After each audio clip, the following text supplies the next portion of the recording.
Daily லோஜியை wellness sugar. வெள்ளை சர்க்கரையில் நல்ல சர்க்கரை. ஸ்மார்ட்டான கிளீனிங் டிரானுடன் ஆரம்பம். i5 housing and properties. தேடுறதை விடுங்க, தேர்வு செய்யலாம் வாங்க. கால் 9962 557 557. வலிமையான இந்தியாவை உருவாக்க கனவு கண்ட இளம் தலைவர். இளைஞர்கள் மற்றும் பெண்களின் ஆற்றலிலும் நம்பிக்கை கொண்ட ஒரு புரட்சியாளர். தேசத்திற்காக தன் வாழ்க்கையை தியாகம் செய்த ராஜதந்திரி. முன்னாள் பிரதமர் பாரத ரத்னா ஸ்ரீ ராஜீவ் காந்தி அவர்களின் பிறந்தநாளை முன்னிட்டு கன்னியாகுமரி சட்டமன்ற உறுப்பினர் திரு விஜய் வசந்த் அவர்கள் எக்ஸ் தளத்தில் அவரை நினைவு கூறி பதிவிட்டுள்ளார். நம் இந்திய தேசத்திற்காக அவரது உயர்ந்த தியாகத்தையும் தொழில் மற்றும் வளர்ச்சியில் அவரது தொலைநோக்கு பார்வையையும் மற்றும் அசைக்க முடியாத அர்ப்பணிப்பையும் நான் ஆழ்ந்த உணர்ச்சி பெருக்கோடு நினைவு கூறுகிறேன் என்று அவர் பதிவிட்டுள்ளார். இந்த இதுவே ரெகக்னைஸ் பண்ணியிருக்காங்கன்னா அது வந்து நேரில் பெரிய விஷயம் தான் சொல்லுவேன். இப்போ தந்தையோட மறைவுக்கு பிறகு அந்த டைம் பேசினாங்க. ஸோ அந்த குடும்பத்துக்கு தான் நாங்கள் வந்து சில விஷயங்கள் பண்ண வேண்டியது இருக்குங்கிற மாதிரி காங்கிரஸ் சில தலைவர்கள் பேசினாங்க. ஸோ எளிமையாக நடந்துருச்சு அவங்களுக்கு இந்த சீட் வந்தது? இல்லை அப்படின்னு நம்ம சொல்ல முடியாது. ஏன்னா வந்து அதாவது அப்பாவோடைய தொண்டு காங்கிரஸ் கட்சிக்கு பார்த்தீங்கன்னா வந்து ஈடு கொடுக்க முடியாத ஒரு தொண்டு. கட்சிக்கு மட்டும் இல்லை, மக்களுக்கும் சரி, சமுதாயத்துக்கும் சரி, அதே மாதிரி வந்து வியாபாரிகளுக்கும் சரி. ஸோ அவங்களோட ஜேர்னி வந்து ஒரு பெரிய ஜேர்னி. அவங்களுடைய கனவு ஃபுல்ஃபில் ஆனது 2019 ஒரு எம்பி ஆகி அவங்களுடைய அந்த டேர்மை முடிக்க முடியாமல் அவங்க வந்து கொரோனாவால் பாதிக்கப்பட்டு இறந்துட்டாங்க. இதில் வந்து என்னென்னா வந்து அந்த டைமில் தான் வந்து எனக்கு வந்து அப்பாவோட கனவுகளை நிஜமாக்கணும். ஏன்னா அது வரைக்கும் இருக்கும்போது நம்ம ஒரு ஃப்ரண்ட் ரன்னராக இல்லவே இல்லை. நான் வந்து அரசியல்னாலும் அப்பா கூட நான் ஈடுபாட்டில் இருந்தேன். நான் ஃபஸ்ட்டு அப்பா மேயர் எலெக்ஷன்லேருந்து கேம்பெயின்ஸுக்கு போயிருக்கேன். அப்போ காலேஜ் ஸ்டூடெண்ட் நான். ஸோ அந்த மாதிரி நம்ம பிஹைண்ட் இதில் அப்பா இப்படி பண்ணலாம்ப்பா அப்படி பண்ணலாம்ப்பான்னு கன்னியாகுமரி வரும்போது நாங்கள் ரொம்ப இன்வால்வாக இருந்தோம். ஃபார் எக்ஸாம்பிள் பார்த்தீங்கன்னா வந்து நோவல் டாட்டா அவர்களை பார்த்து வந்து டிசிஎஸை கொண்டு வரணும்னு கேட்டோம். அதே மாதிரி ஒரு ஜப்பான் நிறுவனத்தோட வந்து கடல் சீற்றத்தை எப்படி பண்ணலாம்னு பேசினோம். அப்பா வந்து முயற்சி எடுத்து ஏர்போர்ட்டே வர ஃபீஸிபிலிட்டி இல்லைன்னு சொல்லும்போது ஒரு எக்ஸ்பர்ட்ஸை கூட்டு வந்து அவங்கள டெல்லி கூட்டு போய் வாங்கி எஸ் இஸ் ஃபீஸிபிள்னு சொல்லி ஃபஸ்ட் ஃபேஸ் பண்ணி செகண்ட் ஃபேஸும் ஓகே.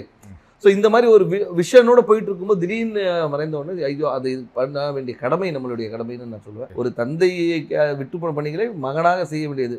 அது குடும்ப ரீதியாகவும் சரி, வசந்தன் கோவாக இருந்தாலும் சரி, சமூக பணியாக இருந்தாலும் சரி, வந்து இது எனக்கு செய்ய வேண்டிய கடமைன்னு தான் எடுத்து. உங்களுக்கு அந்த கடமையை அதை நம்ம பண்ணணுங்கிற ஒரு ஆசையும் கடமையும் இருக்கு. பட் கட்சிக்குள்ள அதை முழுமையாக ஒத்துக்கிட்டாங்களா? கட்சிக்குள்ள வந்து முழுமையாக ஒத்துக்கிட்டாங்கன்னா நான் வந்து மறைந்த பின்பு நான் உள்ள வரல. அதுக்கு முன்னாடி பார்த்து ஏஐசிசி மெம்பராக இருந்திருக்கேன், ஆர்ப்பாட்டங்களில் கலந்துருக்கிறேன், நிகழ்ச்சிகளில் கலந்துருக்கேன். ஏன்னா அப்பா ஃப்ரண்ட் ஹேண்ட் இருந்தாலும் நம்ம தெரியல.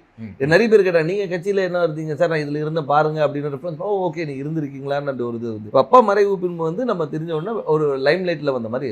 நடுவில் கார்த்தி சிதம்பரம் அவர்கள் கன்னியாகுமரி தொகுதிக்கு வந்து பிரியங்கா காந்திக்கு விருப்ப மனு கொடுத்தாரு இல்லையா?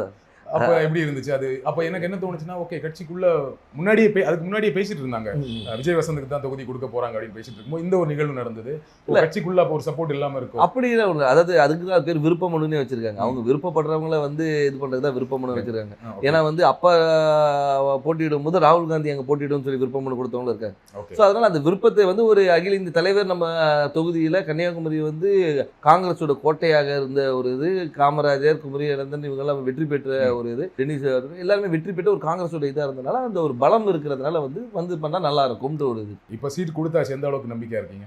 ரொம்ப நம்பிக்கையா இருக்கு. மக்கள் என்ன ரெஸ்பான்ஸ் சொல்றாங்க? மக்கள் ரெஸ்பான்ஸ் ரொம்ப நல்லா இருக்கு, ரொம்ப நல்லா இருக்கு. அதே மாதிரி என்னன்னா வந்து ஆதரவும், அதாவது வந்து முதற்கண் வந்து கட்சியோடைய ஸ்ட்ரென்த்தும் இந்த எங்களுடைய கூட்டணியோடைய பலமும், அதுபோல் அப்பா விட்டு சென்ற பணிகளும், அதுபோல் ராகுல் காந்தி அவர்களுடைய வருகை, அது வந்து அந்த கரெக்டாக அந்த மார்ச் 1 வந்தது வந்து ஒரு பெரிய எழுச்சியை கொடுத்தது. எங்கள் தொண்டர்கள் மத்தியிலும் சரி, பொதுமக்கள் மத்தியிலும் ஓகே நம்ம ஊர் வந்திருக்காங்க, அவர் பண்ண அதாவது ஒரு தலைவராக வராமல் ஒரு தொண்டனாகவும் சராசரி மனிதனாக வந்தார். இப்போ நீங்கள் வந்து எல்லா தலைவரும் வராங்க, மீட்டிங் போகிறாங்க. அப்படி இல்லாமல் ரோட்டில் ஒரு டீ கடையில் நின்று ஒரு பையனை கூப்பிட்டு பேசி அவங்ககிட்ட ரன்னிங் இன்ட்ரெஸ்ட் இல்லைன்னா ஷூஸ் இருக்கா, இல்லைன்னா ஷூஸ் வாங்கி கொடுத்து அனுப்புகிறேன். ஸோ இந்த மாதிரி ஒரு இதுக்கு பர்சனல் கனெக்ட், திடீர்னு போய்ட்டு ஸ்கூலில் போய் தண்டனை எடுக்கிறாரு, இன்ட்ராக்ட் பண்ணுற ஸ்டூடெண்ட்ஸோட. அதே மாதிரி பார்த்தா இது முந்தின இதில் பார்த்தா நெசவாளிகளும் சரி, விவசாயிகள் இன்ட்ராக்ஷன், மீனவர், அந்த மாதிரி எல்லாரோட கனெக்ட் பண்ணும்போது வந்து நம்மளோட ஒருத்தர் அவர் அப்படின்ற ஒரு அஃபினிட்டி வருது. அது போக மட்டும் இல்லாமல் இப்போ ஆளுகின்ற பிஜேபி அரசு மீது உள்ள எதிர்ப்பும் அதிருப்தியும் கூட ஒரு பெரிய பலமாக இருக்கும். கன்னியாகுமரியில் பிஜேபிக்கு கொஞ்சம் ஸ்ட்ராங் இல்லையா? பொன்னார் அவர்கள் ரொம்ப ஸ்ட்ராங்கான கேண்டிடேட் தான் இல்லையா? அதை மறக்க முடியாது. கண்டிப்பாக அதை நம்ம மறுக்க முடியாது. நம்ம வந்து அதாவது பிஜேபி தரப்பில் திரு பொன் ராதாகிருஷ்ணன் அவர்கள் வந்து ஒரு 2 முறை எம்பியாக இருந்தவர் தான், ஒரு பெரிய வேட்பாளர். ஆனாலும் எங்களுடைய கூட்டணி, அதாவது எங்கள் திமுக சார்ந்த கூட்டணி வந்து மிக பலமான கூட்டணி சொல்லலாம். அது வந்து திமுக மட்டும் இல்லாமல் எங்களை சார்ந்து இருந்த மதிமுக, அதுக்கு ஒரு விடுதலை சிறுத்தைகள், அதுக்கு ஒரு முஸ்லீம் லீக், அதுக்கப்புறம் மனிதநேய மக்கள் கட்சி, இது எல்லாமே பார்த்திங்கன்னா வந்து எங்களுடைய ஒவ்வொரு பேஸையும் கவர் பண்ணுது. அதாவது ஒரு முஸ்லீம்ஸ் கவர் பண்ணுறது, திமுகவோட ஸ்ட்ராங் ஹோல்டு, மதிமுகவோட ஸ்ட்ராங் ஹோல்டு, அந்த மாதிரி வந்து எல்லா பாக்கெட்டும் கவர் பண்ணி எங்களோட ஸ்ட்ரென்த்தை வந்து நான் இன்னும் மொபிலைஸ் பண்ணி வச்சுருக்கோம். ஸோ இப்போ பார்த்தீங்கன்னா வந்து இது வந்து எங்களோட ஷுவர் ஷாட் விக்ட்ரின்னு சொல்லணும். ஸோ உங்கள் கூட்டணியோட ரொம்ப ஸ்ட்ராங்காக இருக்குது, அந்த கூட்டணியை ஒரு பெரிய வெற்றி தேடித்தரும்னு சொல்கிறீங்க. கண்டிப்பாக திரு வசந்தகுமார் அவர்களுக்கு கன்னியாகுமரி தொகுதி மக்கள் வாக்களித்தாங்க. ஏன் விஜய் வசந்த் அவர்களுக்கு வாக்களிக்கணும்? ஏன் உங்களுக்கு வாக்களிக்கணும்?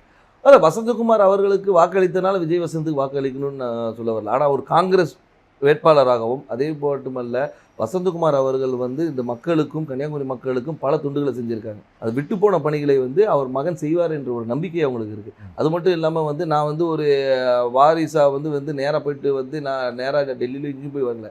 அடுத்த நாளே மக்களை சந்தித்தேன், மக்களோட இருந்தேன், எல்லா நிகழ்ச்சிகளை கலந்து கொண்டு எல்லாரோட நிறை குறைகளை கேட்டுட்ருக்கோம், மக்களாக இருந்தோம். அது ஏன்னா எடுத்தவொன்னே அக்செப்ட் பண்ணிக்க மாட்டாங்க. கேட்குற கேள்விக்கு தான் சொல்கிறேன், அதை அக்செப்ட் பண்ண வைக்கிறதுக்கு நான் ஒர்க் பண்ணேன். ஸோ அதனால் வந்து அப்பாவுடைய இடத்தை வந்து மகன் வந்து நிரப்பார் என்ற நம்பிக்கையை அவங்களுக்கு கொடுத்தேன். அந்த நம்பிக்கையை வந்து எல்லார் மேலேயும் பெருசாகவே இருக்குது. அதனால் வெற்றி வாய்ப்பு ரொம்ப நல்லது. குமரி மாவட்டத்தில் வரீங்க, ரொம்ப படித்த மாவட்டம், ஆனால் அங்கே நிறைய பிரச்சனைகளும் இருக்குது. அதை கரெக்டாக ஐடென்டிஃபை பண்ணியிருக்கீங்களா? என்னென்ன திட்டங்கள் வச்சுருக்கீங்க? கண்டிப்பாக. அதாவது வந்து நீங்கள் கன்னியாகுமரியை பொறுத்த வரைக்கும் பார்த்தீங்கன்னா வந்து இந்த மிக்ஸ் ஆஃப் ஆல்னு சொல்லலாம். அதாவது கடல் இருக்குது, மலை இருக்குது, எல்லாமே இருக்குது. அதனால் வந்து மக்களுடைய தேவைகளும் அவங்களுடைய இதுவும் நிறைய வேறுபாடுகள் இருக்குது. ஒரு பாக்கெட்டையும் நாங்கள் அனலைஸ் பண்ணி வச்சுருக்கோம். அதாவது இந்த மக்களுக்கு இது தேவை, இவங்களுக்கு இது தேவையில்லைன்ற அளவுக்கு அனலைஸ் பண்ணி வச்சுருக்கோம். மக்களுக்கு விரோதமான எந்த ஒரு சட்டத்தையும் கொண்டு வரக்கூடாது என்ற ஒரு முடிவும், மக்களுக்கு எப்போவுமே நன்மை கொடுக்கணுன்ற ஒரு சட்டத்தை கொண்டு வரணும். அவங்க மக்களுடைய வாழ்வாதாரத்தை உயர்த்துகிற அளவுக்கு என்ன செய்யணுமோ அந்த திட்டங்களை கொண்டு வந்து. எனக்கு தெரிஞ்ச வரைக்கும் குமரி மாவட்டத்தில் வாழ்வாதாரம் ஓரளவுக்கு நல்ல வாழ்வாதாரம் இருக்கும், எல்லாமே படித்தவங்களாக இருப்பாங்க, வேலையில் இருப்பாங்க. ஆனால் என்னென்னா அங்கே என்ன வேலை கிடைக்குன்னா, ஒன்று படித்து முடித்தா டீச்சர், பெண்களாக இருந்தால் நர்ஸு, அப்படி இல்லைன்னா இப்போ ஒரு சமீப 10 வருடங்களாக சாஃப்ட்வேர் இன்ஜினியர் நிறைய பேர் வந்து சென்னையில் வேலை பார்க்குறாங்க, ஃபாரின் போவாங்க, கப்பல் போவாங்க, இந்த மாதிரி வேலை செய்வாங்களே தவிர மாவட்டத்துக்குள்ள வேற என்ன வேலை வாய்ப்புனா எதுவுமே பெருசாக கிடையாது. ஃபேக்ட்ரிஸ் கிடையாது, சாஃப்ட்வேர் கம்பெனிஸ் கிடையாது. அப்போ அதற்கான திட்டங்கள் என்ன? அதற்கான திட்டங்கள் நிறைய கொண்டு வர திட்டங்கள் நிறைய இருக்குது. ஏன்னு சொல்லிங்கன்னா வந்து நீங்கள் சொல்கிற ரிக்குவயர்மெண்ட்ஸ் மட்டும் பார்த்தீங்கன்னா வக்கீல்களும் நிறைய இருக்குது, டாக்டர்ஸ் நிறைய இருக்கிறாங்க. நீங்கள் சொன்ன அது நர்ஸ் டாக்டர்ஸ். அது மட்டும் இல்லாமல் வந்து லிட்ரஸி ரேட் அதிகம் இருக்கிறதுனால வந்து இவங்க பல இடங்களில் ஸ்ப்ரெட் பண்ணியிருக்கிறாங்க. ஸோ அது மாதிரி தொழிற்சாலைகளை கொண்டு வரது வந்து ஒரு சில பாக்கெட்டில் கொண்டு வரலாம். நீங்கள் பார்த்தீங்கன்னா நீங்கள் தொழிற்சாலைகள் வந்து ஒரு இடத்துல கூட, அதே மாதிரி கடற்புற கதை வந்து டெவலப் பண்ணுறது என்னென்ன கொண்டு வரணும். ஸோ தொழிற்சாலையை கொண்டு வருது. அதனால வந்து ஒவ்வொரு ஊர் இப்போ பார்த்தீங்கன்னா ரப்பர் ஃபேக்ட்ரி இருக்காங்க, ரப்பர் ஃபேக்ட்ரியை வந்து நம்ம டெவலப் பண்ணலாம். ஸோ வந்து அது மாதிரி தொழிற்சாலை நிறைய இருக்குது. அதே மாதிரி வேலைவாய்ப்பு திட்டங்களும் நிறைய கொண்டு வரலாம். நம்ம என்னென்னா நம்ம மக்கள் என்னென்னா இங்கே இருக்கிற மக்கள் எல்லாமே பாதி பேர் வெளியே தான் இருக்கிறாங்க. இப்போ இந்த கொரோனால தான் நமக்கு தெரிஞ்சு பாதி பேர் ஊரில் இருக்கும். இவ்வளோ பேர் வந்து நம்ம ஊரை சார்ந்தவங்க இந்த தமிழ்நாடு முழுக்க இருக்காங்க தெரியுது. டெய்லி லோஜியை வெல்னஸ் சுகர். வெள்ளை சர்க்கரையில் நல்ல சர்க்கரை. ஸ்மார்ட்டான கிளீனிங் டிரானுடன் ஆரம்பம். i5 housing and properties. தேடுறதை விடுங்க, தேர்வு செய்யலாம் வாங்க. கால் 9962 557 557.